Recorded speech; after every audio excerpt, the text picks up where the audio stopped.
tuligusia hapa mwanzo. Sasa hivi Yanga ina washambuliaji wengi sana.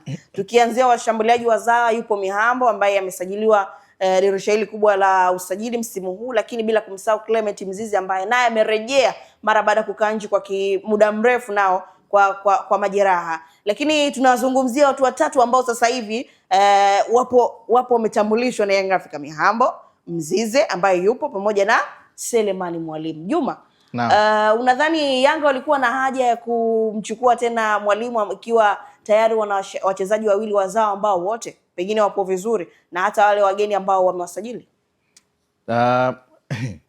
Kuna mdau alikuwa na doubt na taarifa ya PMTV, si ndio? Sisi tumenyooka. Simba ndo makando kando yao, kwa sababu kama unakumbuka washaye kupigisha shoti pia kwa Lame Kilawi. Sema ile haikuwa kubwa, sababu mchezaji alienda Azam FC na alitambulishwa kabisa. Lakini kwenye hoja yako ya kimsingi, Young Africans ina Mihambo, ina Clement Mzize na Selemani Mwalimu, si ndio? Kwa taarifa za afisa habari wa klabu ya Young Africans alizungumza kwamba kuna possibility Clement Mzize pamoja na Dickson Job wakarejea hiyo mwezi wa 10, kwa maana kwamba kuna uwezekano wakawepo kwenye hiyo mechi ya Simba ya mwezi huo wa 10. Na mimi nilikuwa na doubt sehemu moja tu, kwa sababu hakuna kama kazi ngumu kumtoa Depu pamoja na Prince Dube kwa wakati mmoja. Alafu unakuja unamsajili mshambuliaji kama Mihambo ambaye ametoka Mashujaa, hana hiyo experience ya kucheza hizo timu kubwa, lakini una mchezaji kama Peter Shaulilo, of course ni moja kati ya washambuliaji bora, si ndio? Lakini hana experience ya kucheza kwenye ligi ya Tanzania. Lakini aina pia viwanja ambao tuko navyo, nilikuwa naona kuna huo ugumu. Lakini kuna mchezaji kama Sheikh Ibrahim Tule, naye pia hana kabisa experience ya kucheza kwenye ligi ya Tanzania. Kwa upande wa Mwalimu kuna kitu ambacho anaweza akaja akakiongeza, kwa sababu ana hiyo experience. Ana namna ya kuweza kuhimili hiyo pressure ambayo aliyotoka nayo upande wa pili, kwa sababu kiangalia Simba msimu uliopita wakati wanaianza season, ni Simba ambayo ilikuwa bado unaiona ilikuwa inajitafuta sana kabisa. Kwa hiyo kuna hiyo pressure ambayo alikuwa anashinikizwa, tofauti na kwa upande wa Young Africans. Yanga kwenye msimu uliopita walikuwa na matukio tu baadhi tu ya mechi. Kwa mfano mechi ya Dodoma pengine ndio ilikuja ikazua sintofahamu baada ya kupoteza, labda na hizi dabi mbili ambazo walizozicheza za ligi na ile moja ya ngao ambao hawakupata matokeo mazuri ambao walikuwa wanatarajia, haukuwa unaiona hiyo pressure. Depo alikuwepo Prince Dube, lakini ulikuwa unaona ni wachezaji ambao wanaweza wakacheza, wanaweza wasifunge magoli, lakini hauoni wakitupia ile lawama. Lakini kwa upande wa Selemani Mwalimu akiwa na Simba, Soa baada ya kufungiwa, na maana jukumu lote aliachiwa nani? Selemani Mwalimu. Na of course alikuwa ana perform kwa nafasi ambayo yeye alikuwa anafanyaje, ambayo alikuwa anapatiwa.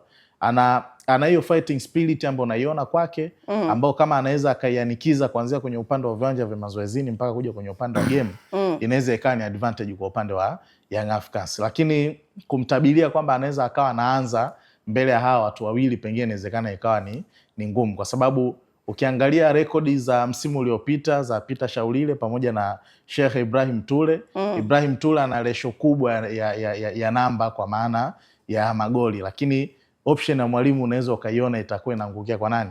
Kwa Peter Shaulile, kwa sababu kwanza amefanya naye kazi wakiwa Mamelodi, wanajuana vilivyo.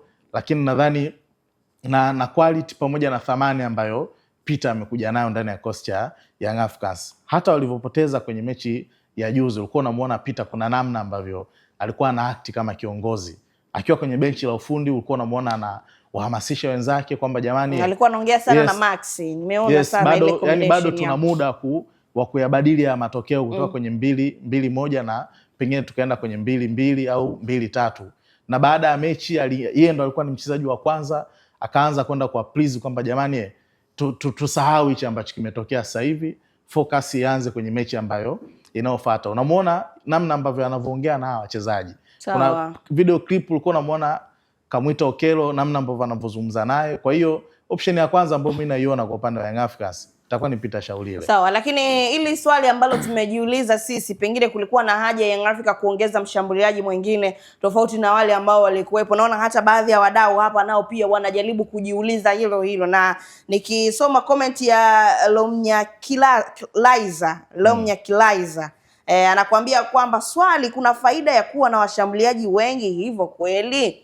Na hilo ndo swali ambalo tumeuliza hapa na wale ambao walikuwepo. Kwa upande wa Zawa tumemwangalia Mihambo, tumemwangalia Clement Mzize ambaye sasa hivi amerejea na ameongezwa Selemani Mwalimu.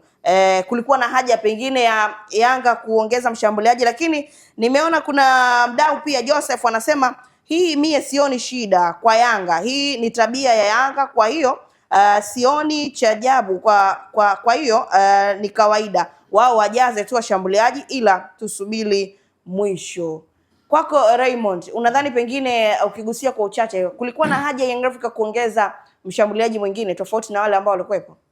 Selemani Mwalimu msimu uliopita akafunga goli 9 kwenye ligi, akitoa assist 3 kwenye michuano yote ambayo ameshiriki ndani ya klabu ya Simba. Kwa ujumla alicheza mechi 31 na akitoa mchango huo wa mabao, lakini wanampata Young Africans wanampata Selemani Mwalimu katika wakati gani? Unajua wakati anasajiliwa Simba hakuwa kwamba yeye ndo akawe mshambuliaji kiongozi, alitakiwa awe backup ya Jonathan Soa ili endelee kujifunza, awe kuwa improve ili msimu unaofuata aweze kufanya vizuri ama endelee kuwa bora zaidi. Lakini klabu ya Young Africans baka wanaenda kumchukua wakati tayari wanasharulile Sheikh Ibrahim Toure, lakini pia Clement Mzize ambaye bado hajarejea, of course ndo ameanza mazoezi na timu, lakini tunajua kuja kupatikana kwake ni mwezi wa 10 mpaka mwezi wa 11. Lakini pia kuna Mihambo ambaye ni kijana. Kwa hiyo Young Africans walikuwa wanahitaji mshambuliaji ambaye ni mzawa, ambaye ana experience kuliko Mihambo, kwa sababu huwezi kuwa unamtegemea tu Sheikh Toure pamoja na Sharulile. Walikuwa wanahitaji kupata damu ya Kitanzania ambayo inaweza kufanya vizuri, na nafikiri namba ambazo alizionyesha msimu uliopita Selemani Mwalimu zimefanya Young Africans waamini kwamba ni mshambuliaji ambaye anaweza kwenda kutoa kitu. Lakini kwenye uwanja wa mazoezi pia anaweza kwenda kuongeza competition, kuhakikisha anampush Sharulile pamoja na Sheikh ili waweze kuwa bora, lakini pia kumlazimisha Mzize kwamba hauko peke yako kaka, kama ambavyo ulikuwepo hapo awali. Subiri, kuna kitu nataka nikugusia hapo. Ulikuwa unataka kusemaje kwanza Juma? Tuliweke sawa, Selemani Mwalimu alisajiliwa na Simba kwa mkopo, si ndio? Kamaliza. Taarifa zilizokuwepo ni kwamba Selemani Mwalimu amesaini mkataba wa miaka 2 na klabu ya Simba, sio tena kwa mkopo, na maana ni mchezaji wao halali. Kwa mujibu wa Nasibu Mkomwa, jana Selemani Mwalimu amefanya mazoezi na kocha cha Simba Sports Club. Akatumiwa tiketi ya flight ya saa 5 usiku kurudi Dar es Salaam, akaja akamalizana na kocha cha Young Africans. Leo saa 8 mchana Selemani Mwalimu atasafiri kutokea Dar es Salaam kuelekea visiwani Zanzibar akiwa na Ali Kamwe kwa ajili ya kujiunga na kocha cha Young Africa. Mbona kama unalana Sele? Afu bado ni kijana Sele. Unakula hela za watu Sele. Ali Kamwe ndo alibaki nini kwa ajili ya Ali Kamwe ndo alikaa anasubiri. Sio kwamba alipokuja kutokea Morocco labda moja kwa moja kaenda Yanga, hapana. Kafanya mazoezi jana pia na kuna mdau hapa anakuambia, dada mimi naitwa Gwahe, nipo Lindi, sina hata mudi ya kazi. Hebu jiulize wewe, viongozi wanatuambia kuwa hela ipo benki na wanamtambulisha siku kubwa, leo wanatambulishwa kwingine. Tuache kununua jezi zao tu.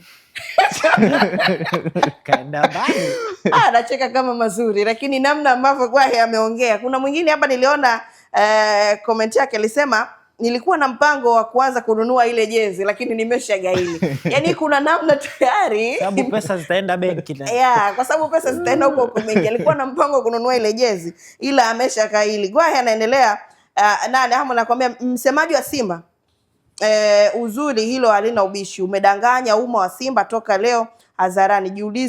Jiulize vizuri. Amezungumza, hao ni wadau wa Simba wote wanaendelea kutoa maoni yao huko. Tupo live jamani, endelea kushare kile ambacho sisi tunakizungumza hapa. Lakini